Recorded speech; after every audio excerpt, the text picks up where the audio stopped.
Hello, 6th grade. Welcome along to Art Time with Mr. Gabe. This week, something a little bit different, you'll need to access this website.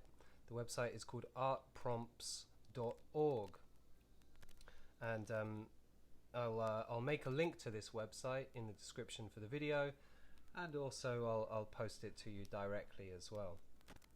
Okay, so this is the home page of the website, and as you can see, it claims to be the only prompt generator made just for artists.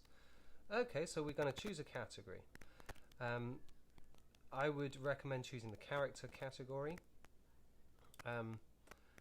if you're only going to do one, but of course you can do combinations of things. Alright, so here we go. Let's press on the character. Let's click on the character selection.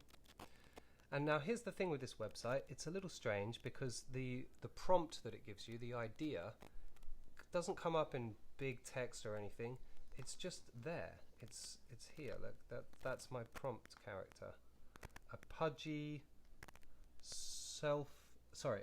soft-looking dwarf accountant. Wow. Okay, so that's very specific, isn't it? An accountant, someone who works with money usually. So perhaps I'm imagining like a pudgy, so fat, short, dwarf character, probably with a big nose, sitting at a desk counting big piles of money,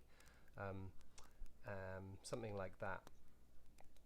Now that could be enough, you could be happy with that, but if you wanted to do more, you could give him an environment to be in as well.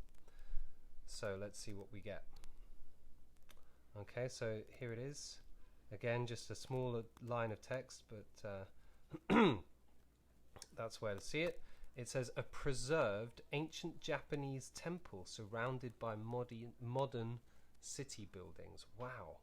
Okay, so like an ancient Japanese temple, and then around it skyscrapers and modern buildings. Goodness. And then how can I get my fat dwarf counting his money in there? Perhaps he's sitting outside the temple.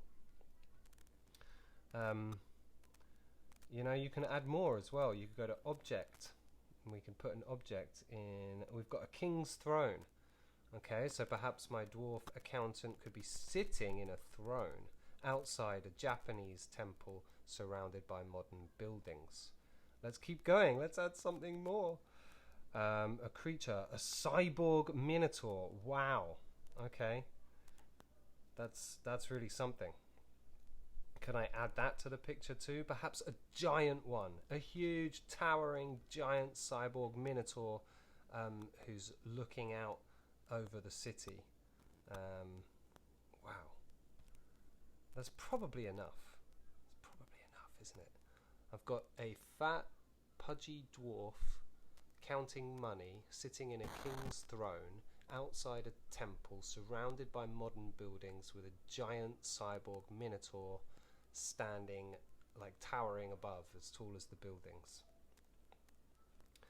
Alright, now so that's my example, completely randomly generated. I didn't know that's what I was going to get, but that's it. You don't have to do as many combinations as I did. You can just focus on one.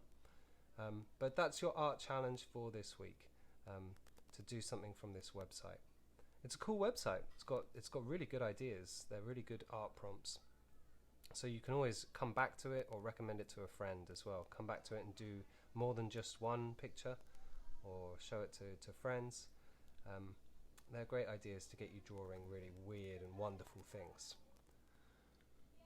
Okay, so I'm going to do like a quick sketch for my drawing, just so you can see what I come up with.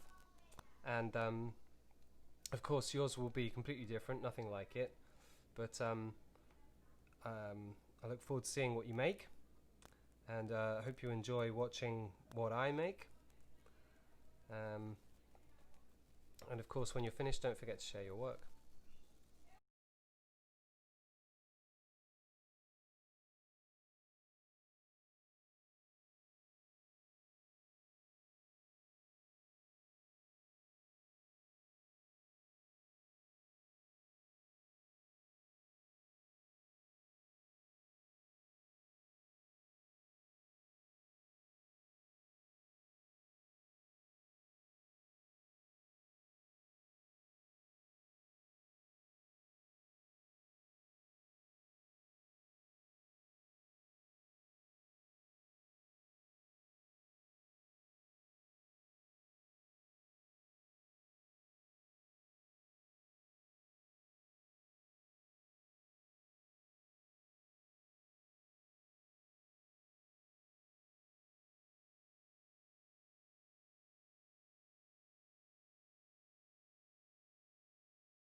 Okay, so here it is, the finished picture. It's quite a challenge to get everything to work, especially the throne and the Japanese temple behind it. It sort of looks like it's all the same thing. But it doesn't matter. I like the shapes, and like using different colors can help things stand out in different ways. I like the cyborg minotaur. Pretty happy with that, in the way he's kind of like as big as the buildings. Yours is going to be completely different to this, of course. So can't wait to see what your drawings look like, what weird and wonderful combinations of things you might come up with. Have fun, and don't forget to share your work.